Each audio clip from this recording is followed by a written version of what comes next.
Hi, thanks for dropping in. Welcome to Borough Photo. I'm Keith, and today we're going to be talking about the different kinds of film cameras. Last week we talked about neeps in the first image. This was the development, quite literally, after the camera obscura and lens that ushered us into the age of cameras that we're going to be talking about today. Two innovators after Niepce are Fox Talbot and Louis Daguerre. Daguerre and Niepce were partners, and after Niepce passed in 1833, Daguerre got credit for the invention of photography. His process drastically shortened the amount of time it took to take an image, and in 1838 he took what is regarded to be the first image of people in human existence. While there were other people moving up and down the street, and the time it took to get a shoe shine, these two were immortalized for eternity. While this process yielded a beautiful image, because it's on metal, it is not reproducible. This is the camera Daguerre used. It doesn't have a shutter. He controls light entering simply by taking the cover on and off the front of the lens. He sold the process to the government of France in 1839, and because much of European history is just England and France having beef with each other, the French make the process free to every country in the world except the English. This is both petty and hilarious.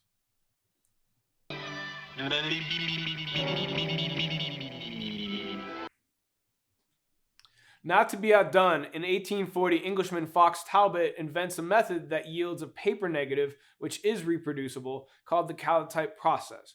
He uses this to start publishing his seminal work, The Pencil of Nature, in 1844, which is the beginning of photography being an art form instead of a mechanical process. So about 160 years ago, we see the introduction of the negative-positive method that is the dominant form of photography until the invention of digital cameras.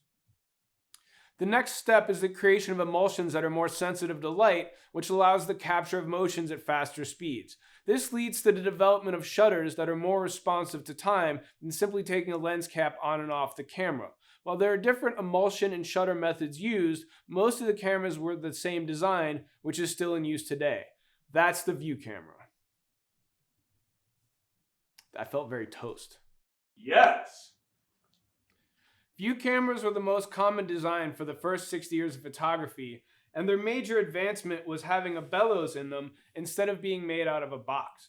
The bellows allowed you to vary the space between the lens and the negative, giving you better focus. The way you use these is that you load a film holder ahead of time with a piece of film, and then when you want to take it, you insert it into the camera, pull the dark slide up, make your exposure, and then replace the dark slide. So there's nothing inside these cameras once you take the lens and where the negative goes off. Hi there. The cameras vary in size from 4x5, 5x7, 8x10, 11x14, all the way up to 20x24. The advantage of these is that you get an enormous negative, and usually once you get past 8x10, you're making a contact print where the negative is in contact with the paper instead of making an enlargement the way you will with all the rest of these cameras.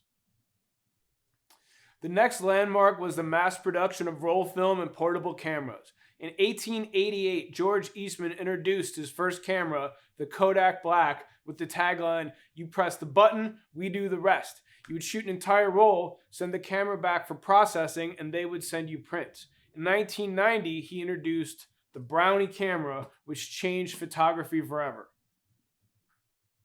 The design of the Brownie camera made it very easy to use. There was a simple lens on the front, a viewfinder on the top to give you a rough idea of what you're going to see, a little shutter control on the side, and an advanced knob on the side also.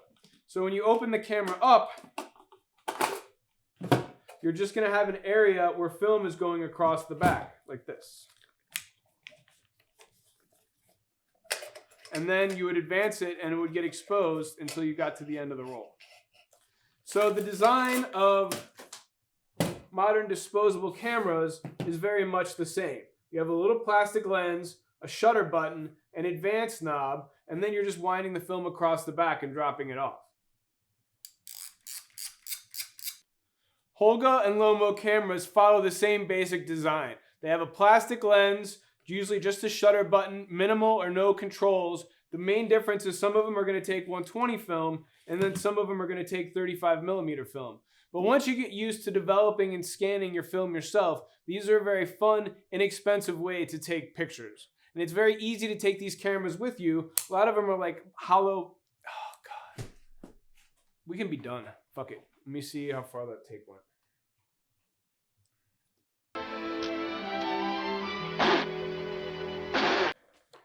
By the 1920s, rangefinders have come into use. The viewfinder doesn't look through the lens, but it is tied to the focus. The little window above the lens right here lets in a second image that appears in the viewfinder. This is called split screen focusing, and it looks like this. Some advantages of rangefinder cameras is they're smaller, quieter, and more durable than SLRs. They are most often used for street photography. SLR, or single lens reflex, is the most common design of camera and allows you to see exactly what you're taking a picture of. It does this by using a mirror and a pentaprism. So the light travels through the lens, hits the mirror, which is at a 45-degree angle, goes up into the pentaprism, and inverts like this.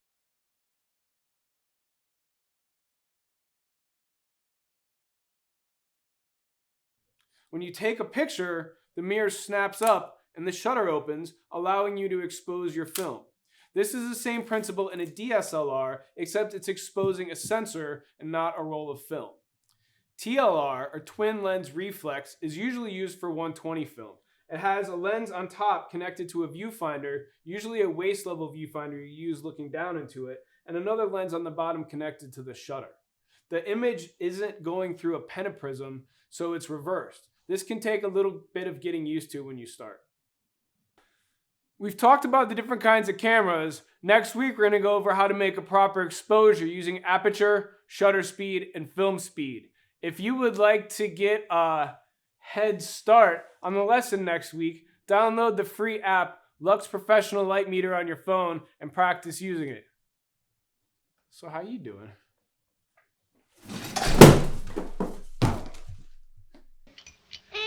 There you are. Another masterpiece.